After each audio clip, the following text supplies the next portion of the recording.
কোরআনেই বলে দিছে আমি মুমিনের সাথে আছি, আমানুর সাথে নাই। এবং মুমিনের জন্য কোনো সালাত সিয়ামের হুকুম নাই, ইবাদতের হুকুম নাই, আছে অনুরোধ। আর আমানুর জন্য সমস্ত সালাত সিয়াম সব কিছুর হুকুম।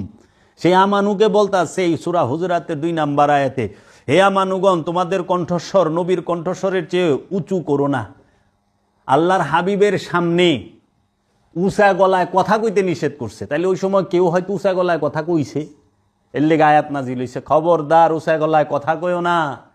যেহেনে আল্লাহর হাবিবের সামনে হাঁটা নিষেধ, হাবিবের আগে আল্লাহর রসুলের কণ্ঠের আওয়াজের থেকে উঁচা আওয়াজে কথা বলা নিষেধ, হারাম। তোমরা আমার নবীর সাথে ওইভাবে কথা বলবে না উচ্চ স্বরে, যেইভাবে তোমরা তোমার বন্ধু বান্ধব পরিবারের মানুষের সাথে উচ্চ স্বরে কথা বলো। এমন যেন না হয় যে তোমাদের কর্ম নিষ্ফল হয়ে যাবে, তোমাদের অজ্ঞতা সারে, তোমাদের অজ্ঞানতায় তোমরা যা আমল করছো সমস্ত কিছু আল্লাহ জ্বালায় দিব। আল্লাহ নিজে কইছে জ্বালায় দিব। একটা হইল ক্রোক করব, মানে জব্দ করব, আরেকটা হলো জ্বালাই দিব। জব্দ করলে তো ফেরত পাওয়ার চান্স আছে, জ্বালাই দিলে তার ফেরত পাওয়ার চান্স নাই। আল্লাহ আমলই জ্বালাই দিব। আর এই পীর নামের পিশাচ আর আলেম নামের জালেমরা মহানবীর এবং মহানবীর বংশে সব পাঠায়, রুহে তাও রওজায় হাদিয়া পাঠায়। কত টাকা পড়ছে। দয়া ভিক্ষা চাইবেন আল্লাহর হাবিবের কাছে, আল্লাহর রসুলের কাছে, আল্লাহর রসুলের বংশের কাছে, আমি মহাপাপী, আমাকে দয়া করেন। আপনি দোয়া করার উপযুক্ত হন নাই, কারণ আপনি রসুলের থেকে উঁচু মর্যাদা নন। আপনি রসুলের থেকে উঁচু মর্যাদা নন যে তার জন্য দোয়া করবেন।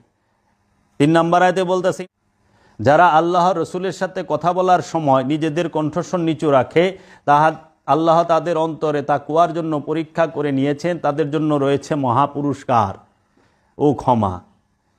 এবং 4 নম্বর আয়াতে বলছে, যারা আপনাকে হুজুর আর বাইরে থেকে ডাকাডাকি করে তাদের বেশিরভাগ লোকেদের কোনো কাণ্ড জ্ঞান নেই। যারা আল্লাহর হাবিবের ঘরের বাহিরে থেকে ডাকাডাকি করে উচ্চ সুরে, তারা অজ্ঞ, কাণ্ড জ্ঞানহীন। তাহলে উচ্চ স্বরে ডাকাই নিষেধ আল্লাহর হাবিবে, আর আপনারা সোয়াব পাঠান। ছি ছি ছি, আরে পিসাব রে, আরে মোল্লা, নামাজ কবুল হয়েছে কিনা হিটা কয়ে পারে না।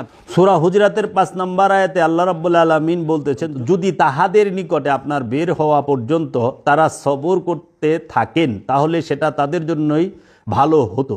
আল্লাহ ক্ষমাশীল ও মেহেরবান। সূরা হুজরাতের 5 নম্বর আয়াতে আল্লাহর রসুল যেই পর্যন্ত নিজের ঘরের থেকে স্বইচ্ছায় বের না হয় পর্যন্ত ধৈর্য ধরে অপেক্ষা করতে হয়, এটাই কল্যাণকর। তাইলে পরে রসুলের সামনে হাঁটা নিষেধ, আল্লাহর হুকুম। প্রত্যেকটার মধ্যে ইয়া আইয়ুহাল্লাযীনা